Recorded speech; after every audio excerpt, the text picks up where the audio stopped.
Merci à vous de nous rejoindre dans ce numéro de Sans détour qui reçoit aujourd'hui Wallo Landry, vice-président de l'Union de la jeunesse du RHDP, en charge des questions de sécurité. Wallo Landry, bonjour. Bonjour, M. Adi. Je rappelle que vous êtes également issu de la sensibilité leader du RHDP. Alors, sans détour aucun, dites-nous pourquoi vous vous obstinez. Je parle de votre tendance leader à nier le droit à vos anciens camarades restés fidèles à Mamadou Coulibaly de se présenter aux prochaines élections au nom du parti. Merci bien, M. Adji. Vous l'avez dit dans votre présentation, nous sommes une sensibilité membre du RHDP et il n'y a pas longtemps, le RHDP, notre grande partie, nous avons perdu notre président du directoire, le Premier ministre Amadou Gon Coulibaly. Permettez, avant de commencer, que j'ai une pensée pieuse à l'endroit de notre chef, arraché à notre affection très tôt. Je voulais présenter les condoléances de notre parti à toute sa famille biologique, au président de la République, au président du parti et à toute sa famille politique. Revenant à la question que vous posez, nous sommes leaders, nous sommes de la sensibilité leader, membres du RHDP. Nous ne nous opposons pas à la candidature d'un citoyen. C'est normal qu'un citoyen dépose sa candidature, soit validée et batte campagne pour devenir président de la République. Mais nous disons non à l'usurpation du titre, dans la mesure où le président Coulibaly, le professeur Coulibaly que nous tous nous connaissons, n'est plus président des leaders, donc il n'a plus le droit de parler au nom des leaders. Donc il peut déposer sa candidature comme il le veut, mais il n'a pas le droit de déposer une candidature au nom des leaders. Puisque vous estimez qu'il n'est plus président de leader, à quel titre? Et Mamadou certes, c'est Monique Bekia qui est la présidente déclarée de l'autre tendance que vous appelez les frondeurs, mais dans le même temps, Mamadou Coulibaly en est le candidat. Ah non, ça c'est selon une conception qui n'est pas légale. Vous savez, à la création des leaders, selon les statuts, le président du parti a un mandat de 3 ans renouvelable une fois. Le parti a été créé en 2011. En novembre 2011, nous avons fait le premier congrès. Donc de 2011 à 2014, premier mandat du professeur Mamadou Coulibaly.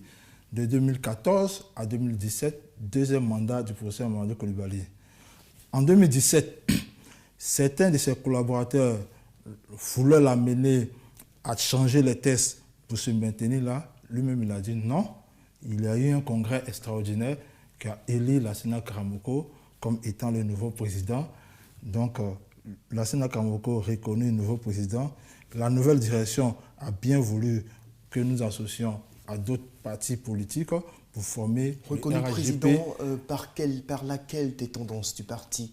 Reconnu. Parce que les autres nous diront clairement qu'ils n'ont jamais reconnu M. Karamoko comme étant président de leader. Bon, les autres dont vous parlez, c'est qui? Des Bekia, des Nathalie? Bien sûr, la tendance incarnée par Monique Bekia, qui en est la présidente.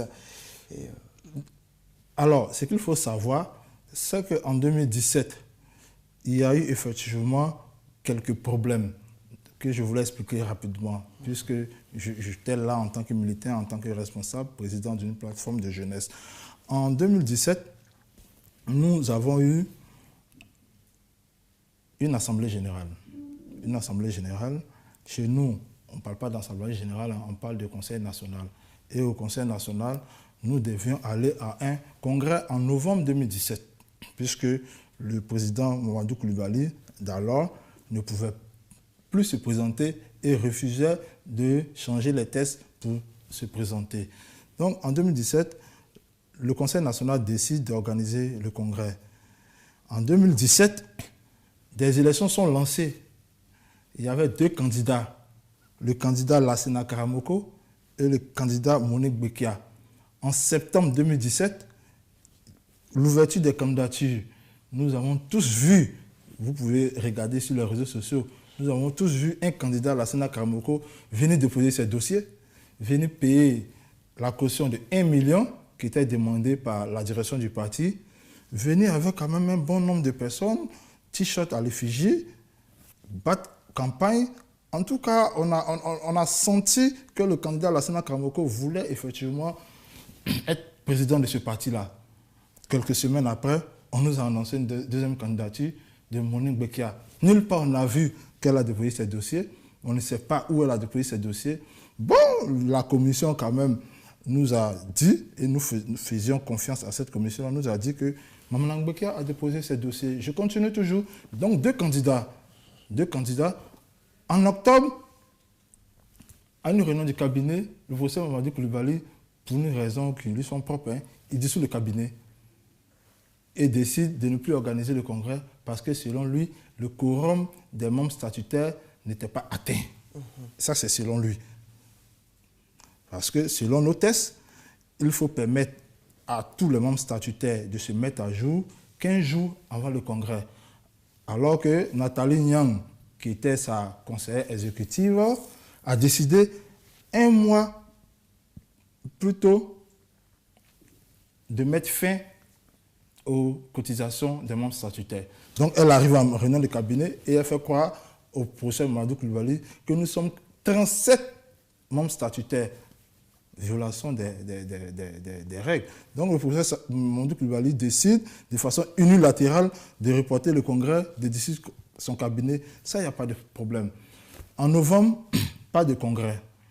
Et selon les statuts, il doit y avoir forcément un congrès en 2017. Si la date statutaire n'est pas respectée, nous avons la possibilité, un mois après, de reprogrammer ce congrès-là. Mais je vous ai dit, en octobre, Mamadou Coulibaly a dissous son cabinet. Mamadou Coulibaly a décidé de reporter. Il n'y a pas de cabinet, c'est-à-dire il n'y a pas de direction à leader.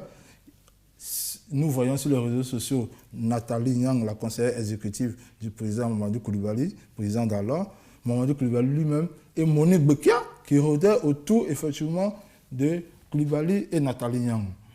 En décembre, 11 décembre, pas de congrès. Alors, les seuls membres statutaires qui ont un mandat non limité ont décidé, ayant constaté ce vide juridique-là, ont décidé de mettre en place une commission. Alors, en désaccord avec le président, sans l'avoir consulté au préalable? Non. C'était un comité de crise, si vous voulez, mais c'était une commission dirigée par le doyen d'âge Beko Bamba. Cette commission-là avait pour mission de comprendre la situation et de voir dans quelle mesure le président Mamadou Coulibaly allait être à la tête d'une organisation pour effectivement diriger les débats, diriger une commission qui allait organiser un congrès.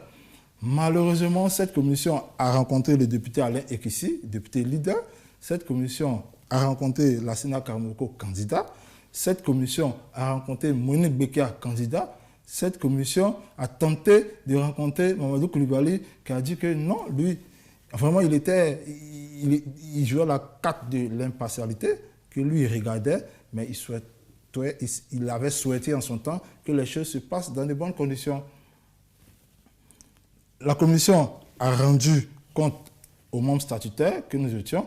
Nous avons décidé d'organiser une assemblée générale à Zaguié en présence des autres cadres et nous avons dit que nous devons organiser un congrès extraordinaire parce que lorsque vous sortez de la date, la date légale, la date reconnue par les tests, vous ne pouvez plus parler d'un congrès ordinaire. Donc, nous avons décidé d'organiser un congrès extraordinaire. Nous avons mis une équipe en place dirigée par le doyen Samba de Makori. Et cette équipe a dirigé, il y a eu dépôt de candidature. Lassana Karamoko a déposé sa candidature, a rempli toutes les formalités qu'on lui demandait. Et nous sommes allés à la caisse de stabilisation pour faire un congrès avec tous les cadres du parti.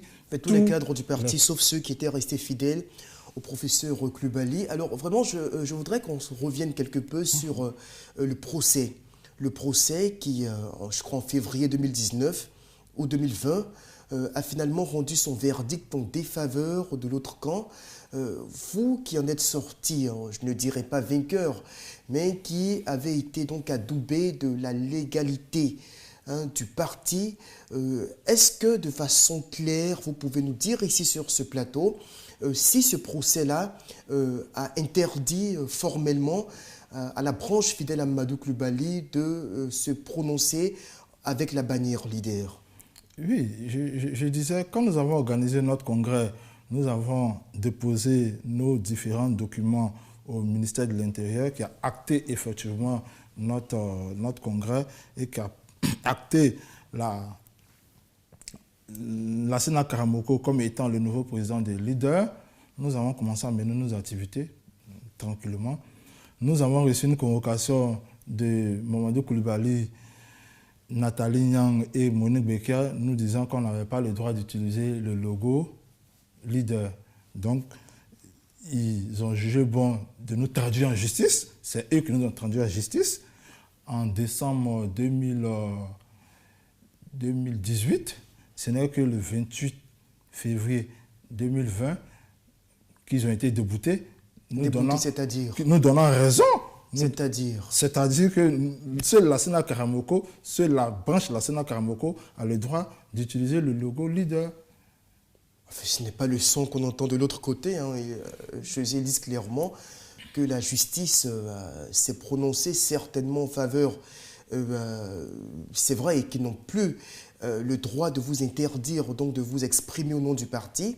Mais la justice n'a jamais dit qu'ils ne peuvent pas se présenter sous la bannière de leader. Nous avons eu le primitif qui dit qu'ils ont été déboutés. Vous êtes en litige avec un camp. Vous dites que ce camp-là n'a pas le droit d'utiliser le logo de leader, le sigle de leader. La justice vous dit vous n'avez pas raison. Alors que ce pourquoi vous vous battiez en justice, c'était effectivement l'utilisation du logo. Bon, quand vous êtes débouté, la justice donne raison à qui? La justice donne raison à ceux qui utilisaient le logo. Donc nous avons le droit d'utiliser le logo. Alors, maintenant, mais là, vous n'êtes plus un parti politique, je suppose, puisque vous êtes fondu dans le parti unifié qui est le RHDP au pouvoir. N'est-ce pas? Vous êtes devenu une sensibilité. Nous sommes une sensibilité, côté, mais nous protégeons nos intérêts. Vos intérêts, c'est-à-dire? Nos intérêts, c'est l'idéologie du parti, c'est effectivement le logo du parti. Oui. Et non pas l'idéologie du RHDP? Nous sommes une sensibilité. Nous sommes une sensibilité. Qu'est-ce qui fait justement la différence au sein du RHDP entre ce que vous appelez sensibilité parti? Vraiment, c'est compliqué à comprendre. C'est simple. Vous savez, aujourd'hui, nous sommes dans un monde politique où certains citoyens s'amusent parfois à utiliser des partis politiques comme Mamadou Coulibaly le fait. La sensibilité, c'est le parti membre. Nous sommes dans un groupement politique. La sensibilité, c'est le parti membre. Quand plusieurs partis membres se mettent ensemble pour créer un parti politique, ces différents partis membres-là sont appelés sensibilités. Alors, vous êtes allé au RHDP avec votre vision de la politique du développement, avec votre vision, et là, c'est ce que vous maintenez jusqu'à présent. Nous sommes libéraux. Je rappelle que leader, nous sommes libéraux. Nous avons une vision de cohésion, de développement. Lorsqu'on retrouve ces mêmes objectifs au RHDP, le RHDP, qui est un parti libéral, donc comprenez que nous ne sommes pas jeûnés, nous sommes pleinement dans notre milieu naturel. Voilà. Mais nous ne permettons pas que quiconque utilise le logo et le sigle de leader pour faire autre chose. Nous ne permettons pas ça. C'est pour ça que je disais que... Vous n'êtes plus membre de leader, enfin, vous n'êtes plus leader, vous êtes maintenant membre du RHDP. Non. Vous êtes membre dès lors que vous dites vous n'êtes plus RHDP, leader, vous à qui je parle présentement, vous êtes pleinement, vous êtes fondu dans ce qu'on appelle le parti unifié. D'où vient-il encore que vous vous revendiquiez encore cette appartenance-là à leader? Non, nous sommes dans le parti unifié parce que nous sommes leaders. Nous sommes dans le parti unifié parce que nous sommes leaders. Comprenez qu'il y a plusieurs sensibilités politiques. Il y a la sensibilité politique, il y a le RDA, il y a la sensibilité politique PDCI, IDPCI, MFA, j'en passe. Leader, comme Concorde, leader est une grande sensibilité politique dans le RHDP. Dans l'esprit d'une coalition, dans l'esprit d'un parti politique? Non, c'est un parti politique, ce n'est pas une coalition. C'est un parti politique. Voilà. Donc, revenons au cas de Mamadou Coulibaly. Effectivement, ils ont perdu le procès. ils peuvent effectivement dire que la justice, mais c'est cette même justice-là qui a défendu Mamadou Coulibaly lorsqu'il avait effectivement des questions financières à régler, contre l'État à régler à la justice. Cette même justice, elle lui avait donné raison et il a reçu son argent. Certainement, il ne l'a pas dit aux Ivoiriens, mais il a eu son dû.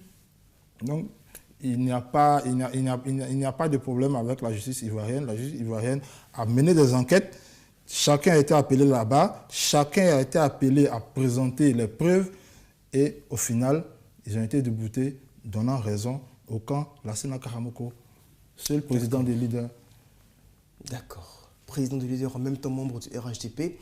On va marquer une pause, Wallo Landry, avant de revenir aborder donc le reste des sujets qui nous intéressent dans le cadre de cet entretien. Merci. Instant pub. Instant pub. Instant pub.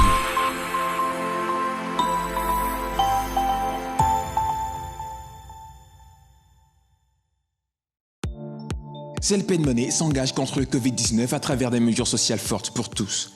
Nous constatons que vous êtes des milliers de personnes qui, à différentes périodes de la journée, et souvent très tard, avaient un besoin urgent de transférer de l'argent.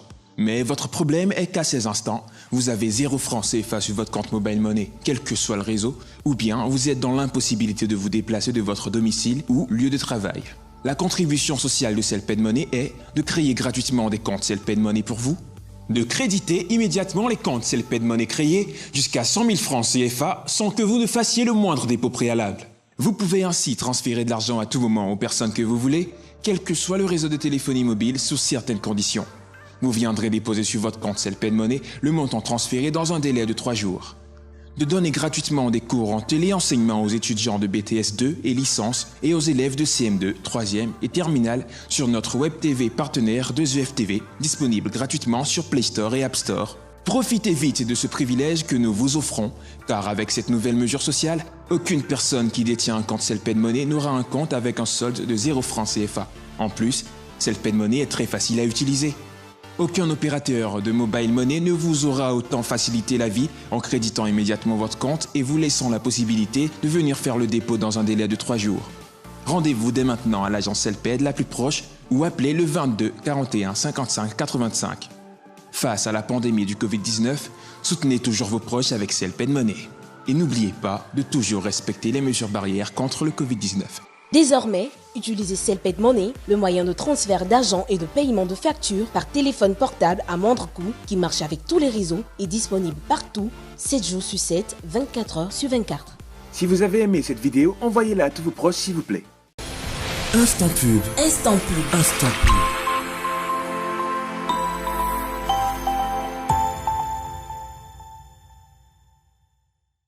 On revient donc sur le plateau Wallo Landry.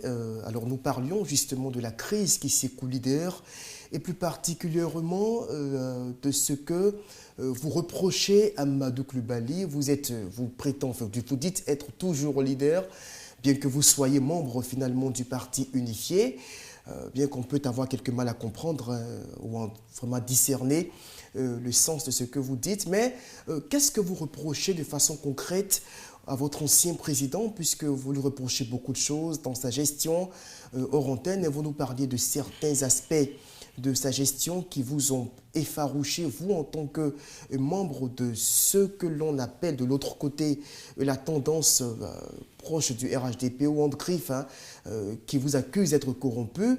Qu'est-ce que vous lui reprochez de façon concrète et qui milite en votre faveur ou qui puisse permettre aux Ivoiriens de comprendre le fait que vous soyez sorti de sa coupole? D'accord, merci bien. Mamadou Coulibaly, le professeur Mamadou Coulibaly, pour ceux qui ne le savent pas, est un homme atypique.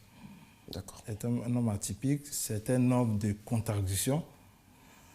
À leader même, je vais revenir sur la question des élections de 2015.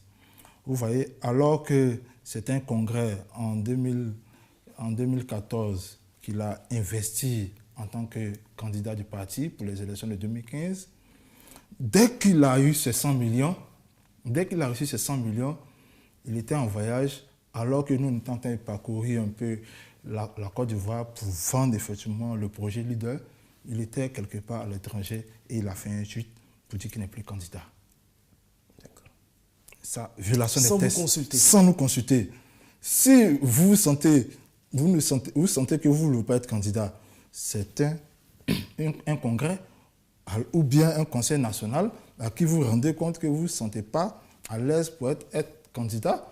On peut vous remplacer ou bien ensemble, on peut faire le mouvement sans consulter quelqu'un. Monsieur a eu ses 100 millions à l'étranger, il fait un tweet pour dire que je ne suis pas un candidat. Je dirais que c'était un homme atypique. Parlant des 100 millions, en octobre 2016, au Conseil national, j'ai été celui-là même qui avait demandé au professeur Mamadou Coulibaly, professeur, il y avait la table de séance, c'est le président du parti, c'est lui qui présidait le Conseil national. Professeur, qu'en est-il des 100 millions? Il y a eu beaucoup d'encre qui ont coulé autour de cette question des 100 millions. Vous savez ce qu'il a fait? Il avait le chèque dans sa poche. Il m'a sorti le chèque et il l'a montré au Conseil national en me demandant, leader Wallo, qu'est-ce que vous lisez sur le chèque? Mamadou Coulibaly, entre parenthèses, leader, c'est mon agent. Les 100 millions là, c'est mon agent. Ah bon? Ah bon, comme je suis gentil. Mais là, ce que vous dites, vous faites des révélations graves. Alors, vous estimez finalement que le professeur Coulibaly a, enfin, je veux dire de façon plus ou moins voilée, qu'il a dérobé la caution, ou bien, enfin, je veux dire les fonds destinés à financer la campagne de leader. Dérobé vient de vous, c'est vous qui le dites. Mais je dis les faits. Tel que nous comprenons. Les faits que j'ai vécu, les 100 millions là, c'est mon agent, c'est Mamadou Coulibaly, c'est mon agent. Donc, comme je suis gentil, j'ai mis 70 millions à la disposition de Nathalie Yang pour faire un lobbying. Elle a fait un compte rendu, elle est partie en Europe, elle a dormi dans des hôtels, elle a rencontré des partenaires. Soyons patients, les fruits, on aura les retombées, les fruits plus tard. J'ai reçu des Saoudiens et selon son entourage, c'était vraiment des arnaqueurs à qui il aurait remis 25 millions pour effectivement l'introduire dans le monde saoudien. Et puis bon, les 5 millions là, j'ai utilisé pour mon carburant. D'accord. Quelque temps après, c'est le même Mamadou Coulibaly que nous avons retrouvé sur une chaîne de télé que je ne vais pas citer ici, qui disait que les 100 millions là, non, les 100 millions c'est mon agent, l'État me doit de l'argent et c'est une partie de l'argent que l'État me doit que moi j'ai gardé. Les 100 millions là, c'est une partie de l'argent que l'État me doit. Après, on va faire le compte. Vous pensez que ça là, c'est excusez-moi, hein, mais je pense bien que vous pensez que c'est quelqu'un effectivement qui peut convaincre un Ivoirien, c'est pas une bonne façon de fonctionner. Alors là, si on vous comprend bien, là vous accusez ouvertement le professeur Coulibaly d'avoir pris à son propre compte les fonds qui devaient donc servir à la campagne de votre parti pour la présidentielle d'octobre 2015, ce qui est assez grave quand même. Jusqu'à aujourd'hui, on ne sait pas. Aucun bilan n'a été fait. Qu'est-ce que Mamadou Coulibaly a fait des 100 millions jusqu'à aujourd'hui? Et ce que nous le reprochons, je disais que c'était un homme atypique. C'est un monsieur, il n'est jamais d'accord, il n'est pas d'accord avec vous, mais il veut que tout le monde soit d'accord avec lui. Quand il s'agit effectivement de porter le flambeau leader, vous êtes ensemble, mais quand les retombées dont les 100 millions tombent, bon, il a une petite équipe composée de Nathalie Yang, de Monique Bekia, bon, j'en passe. Là, l'actualité, nous parlons aujourd'hui du parrainage. Nous parlons aujourd'hui du parrainage. Je vous fais une confession ou bien une confidence. Mamadou Coulibaly ne sera pas candidat aux élections. Il cherche toujours à avoir un gain. Pourquoi? Mais il s'est déclaré candidat. Oui, déclaré candidat. Il s'était déclaré candidat. Avant même 2015, il s'était déclaré candiat. Oui, mais je veux dire, le jour des élections, il s'est candidat. retiré. Est-ce que vous êtes certain qu'il va se rétracter encore cette année? Le connaissant, c'est pas sûr qu'il parte aux élections. Il cherche toujours un argument pour se rétracter. Pourquoi? Il sait qu'il n'est plus président des leaders. Il sait qu'il n'a pas été investi comme étant le candidat des leaders, mais il s'entête toujours à parler des leaders. Demain, c'est pour accuser la justice. Vous n'êtes plus le président des leaders. Est-ce que les militants ne se reconnaissent pas en lui? Non, nous avons les militants. Nos militants ne se reconnaissent pas en lui. Vous avez les militants du RHDP. Mais vous, de façon claire, est-ce que vous êtes certain aujourd'hui que la base de leaders que l'on a connue depuis la fondation du parti en 2011 ne se reconnaît pas beaucoup plus en son leader, je veux dire naturel, qu'est le professeur Madou Coulibaly? Quand vous parlez de la base des leaders, je crois que vous parlez de la base politique. La base politique, ce sont les coordinateurs territoriaux que nous avions, ce sont les coordinateurs locaux que nous avions. Enfin, les militants, ceux qui ont adhéré à leader à cause de la personnalité. Effectivement, ce sont les cadres et les militants qui ont adhéré de 2011 à 2017 qui sont aujourd'hui avec nous. Vous en êtes certain? Je suis très certain. Mamadou Coulibaly, c'est vrai qu'il a recruté des étudiants qui sont autour de lui, des gens qui ne connaissent rien de leader, qui ne connaissent même pas le leader, qui sont autour de lui, avec qui il compte mener une aventure. Bon, on va voir où cette aventure-là va nous envoyer, mais je suis sûr qu'il cherche un prétexte encore. Alors vous estimez que la plupart des militants qui avaient adhéré à leader sont aujourd'hui avec nous. Mais je pense qu'il faut quand même souligner le fait que quand on parle de leader se confond au profil ou à la personnalité du professeur Coulibaly. C'est évident. C'est évident, leader est égal à Madou Coulibaly. Alors là, vous nous dites ici sur ce plateau. Non, attention. Que les militants, attention, leader n'est pas égal. Non, leader n'est pas égal à Mamadou Coulibaly. Enfin, je veux dire, dans la perception de l'opinion publique ivoirienne, quand on parle de leader, on parle avant tout du professeur Coulibaly. Comme quand on parle du PDC, on parle avant tout du président Rikonan Bédié, et ainsi de suite. C'est bien pour cela que nous sommes sur ce plateau pour étayer la lanterne de cette opinion publique-là, nationale, pour dire que Mamadou Coulibaly n'est plus président des leaders. Mamadou Coulibaly n'est pas le candidat des leaders depuis 2017. Mamadou Coulibaly s'est lui-même a pris la décision de ne pas être président du parti. Donc, c'est vrai, après, s'il a fait une fronde contre nous, ça, c'est son problème. Il aurait dû avoir ce courage-là pour rester en 2017, voir ce que ça allait donner. Mais vous parlez tout à l'heure, non, leader n'est pas égal à Mamadou Coulibaly. Mamadou Coulibaly même l'a dit. Je veux dire que leader dans l'esprit, dans la perception populaire, leader. Non, c'est ce que je tente maintenant d'expliquer. C'est vrai, il fut le président fondateur. Avec lui, il y avait plusieurs membres fondateurs, dont le docteur Bricy Claude, Adou Mireille, plusieurs membres fondateurs qui sont partis. Avant 2017, même là, ils étaient partis. Donc aujourd'hui, il est seul. Il est seul. Donc on ne peut pas dire non, qu'effectivement, Mamadou Coulibaly est égal à leader. Mamadou Coulibaly n'est pas égal à leader. Nous avons notre leader et nous continuons à. Donc vous estimez avoir la majorité de la base militante nous avons la majorité. Selon vous a suivi au RHDP. Tout à fait. D'accord. Alors on va vous permettre de dire votre dernier mot, justement peut-être pour éclairer en quelques secondes un peu plus la lanterne de ceux qui nous regardent. D'accord. Merci bien pour l'opportunité que nous donnez d'étayer la lanterne de nos militants et de l'opinion nationale. Nous disons qu'aujourd'hui, la seule branche leader légale et légitime, c'est celle tenue par Lassina Karamoko. Et leader depuis 2018 est au RHGP. C'est la seule sensibilité aujourd'hui leader qui a la possibilité d'aller jusqu'à bon port des objectifs que nous étions fixés depuis 2011. Nous disons à nos militants de ne pas se laisser distraire. Nous disons à nos militants de toujours rester fidèles parce qu'au RHGP, nous contribuons, comme vous le voyez, au développement de la Côte d'Ivoire avec le président du parti, son Excellence Alassane Ouattara. Ok, merci bien à vous, Wallo Landry. Merci. Je rappelle que vous étiez sur ce plateau en tant que président, vice-président de l'Union des jeunes du RHDP, mais également au niveau de leader, vous êtes, rappelez-le-nous. Au niveau de leader, nous étions le président de la plateforme de la jeunesse. D'accord. Au niveau de leader. Au niveau de la sensibilité leader au sein du RHDP, nous sommes le président national en charge de la jeunesse. Ok, merci bien à vous. Sans détour, c'est terminé pour aujourd'hui. Je pense que vous aurez eu des révélations assez fracassantes sur la crise qui secoue leader et qui a conduit donc en 2017 à un schisme entre deux tendances, dont l'une qui se retrouve aujourd'hui au sein du RHDP et l'autre qui est qualifiée de frondeuse par la branche légale incarnée par Lassina Karamoko. On se dit au revoir et à bientôt.